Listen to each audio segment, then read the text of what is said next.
30 जून की अवधि तक छूट दी गई थी। इस रियायत को मैं 30 जून 21 तक बढ़ाने की प्रस्तावित करता हूँ। माननीय अध्यक्ष महोदय, राजस्थान निवेश प्रोत्साहन योजना 2014 रिप्स में 4,900 इकाइयों द्वारा 1.16 लाख करोड़ रुपये का निवेश तथा 1.56 लाख रोजगार सृजन हुए थे, जबकि एक वर्ष की न्यून अवधि में रिप्स 19 जो भी लागू किए 1 साल पहले अब तक 2,790 इकाइयाँ तथा 0.69 लाख करोड़ का निवेश तथा 69,750 रोजगार मिला है। ये नई रिप्स 19 योजना राज्य के निवेशकों के लिए वरदान साबित हो रही है। इसे और प्रभावी और व्यापक बनाया जा रहा है। इसके अंतर्गत रिप्स 19 में डॉक्टर BR अम्बेडकर SC/ST उद्यमी प्रोत्साहन विशेष पैकेज के तहत अतिरिक्त लाभ दिए जाएंगे। इन्वेस्टमेंट लिमिट 50% घटाई जाएगी। अधिकतम अनुदान को eligible fixed capital investment EFCI के 150% से बढ़ाकर 200% किया जाएगा। 5% ब्याज अनुदान अधिकतम 25 लाख रुपए प्रति वर्ष 5 वर्ष तक अथवा 15% कैपिटल सब्सिडी अधिकतम 2 करोड़ रुपये दी जाएगी। SC/ST उद्यमियों के लिए विशेष इंक्यूबेशन सेंटर चलाए जाएंगे। इस पैकेज हेतु SC/ST उद्यमियों का प्रोप्राइटरशिप फर्म में 100% अथवा पार्टनरशिप फर्म में एवं प्राइवेट लिमिटेड कंपनी में न्यूनतम 51% पूंजी निवेश होना आवश्यक होगा। मोस्ट बैकवर्ड एवं ट्राइबल एरिया में निवेश करने वाले पर भी रिप्स 19 के तहत सभी को डॉक्टर BR अम्बेडकर SC/ST उद्यमी प्रोत्साहन विशेष पैकेज भांति लाभ दिए जाएंगे। जेम्स एंड ज्वेलरी राजस्थान का परंपरागत उसमें रोजगार की विद्युत विपुल संभावना, अतः इस क्षेत्र में अधिक निवेश आकर्षित करने के लिए राज्य में जेम्स एंड ज्वेलरी गुड्स को रिप्स 19 के सेवा क्षेत्र में जोड़ने की घोषणा करता हूँ। कोविड-19 के दौरान राज्य में हेल्थ केयर सेक्टर में सराहनीय कार्य हुआ है।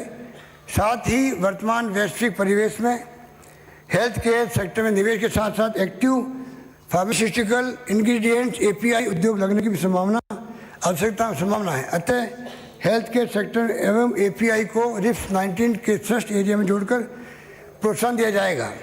रिसोर्ट एवं एम्यूजमेंट पार्क के लिए रिप्स 19 के अंतर्गत न्यूनतम भूमि की शर्त क्रमशः 5 एकड़ एवं 10 एकड़ है, जिसे कम करते हुए बिल्डिंग बाई लॉज के अनुरूप रिसोर्ट के लिए 2 एकड़, एम्यूजमेंट पार्क के लिए 2.5 एकड़ करने की घोषणा करता हूँ। सोलर एवं विंड ऊर्जा की राज्य में विपुल संभावना है। इन सेक्टर की इक्विपमेंट मैन्युफैक्चरिंग इकाइयों को रिप्स 19 के अंतर्गत रोजगार अनुदान 75% से बढ़ाकर 90% करने की घोषणा करता हूँ। रिप्स 19 के क्लॉज 11.4 सेकंड में plant and machinery and equipment के साथ साथ डेवलपमेंट ऑफ इंफ्रास्ट्रक्चर जोड़कर उन पर भी ब्याज अनुदान दिया जाना प्रस्तावित है। राज्य में ई-व्हीकल को प्रोत्साहन देने के लिए चार्जिंग एंड स्वैपिंग स्टेशन को रिप्स 19 के सभी सेक्टर में जोड़कर थ्रस्ट सेक्टर के लाभ दिए जाएंगे। विशेष रूप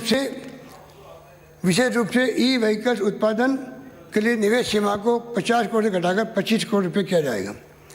राजस्थान निवेश प्रोत्साहन योजना 14 कार्य अवधि ऑपरेटिव पीरियड 31 मार्च 21 तक की है। कुछ इकाइयाँ अब योजना अवधि में उत्पादन प्रारंभ नहीं कर पाई, जिन्हें लाभान्वित करने के लिए रिप्स 14 की कार्य अवधि को मैं 2 वर्ष बढ़ाकर 31 मार्च 23 तक किए जाने की घोषणा करता हूँ।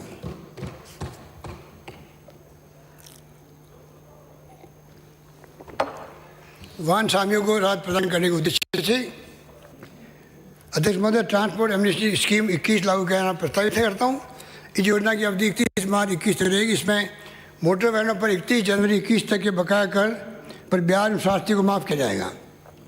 ई रवाना के माध्यम से 31 जनवरी 21 तक प्राप्त ओवरलोडिंग के प्रकरणों में देय प्रशमन राशि कंपाउंड फीस पर 75% से लेकर 95% तक छूट दी जाएगी।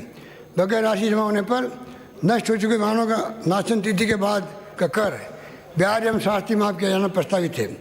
मोटर वाहन अधिनियम 1988 के अंतर्गत वर्तमान कंपाउंडिंग फीस को कतिपय ट्रैफिक ऑफिसर के लिए कम किया जाना प्रस्तावित है। जैसे ओवरलोडिंग 20,000 से 5,000, वजन कम कराने से इनकार करने पर 40,000 से 10,000, परंतु सीट अध्यक्ष महोदय सीट बेल्ट उल्लंघन बिना हेलमेट वाहन चलाने के मामले में कोई छूट नहीं दी जाएगी।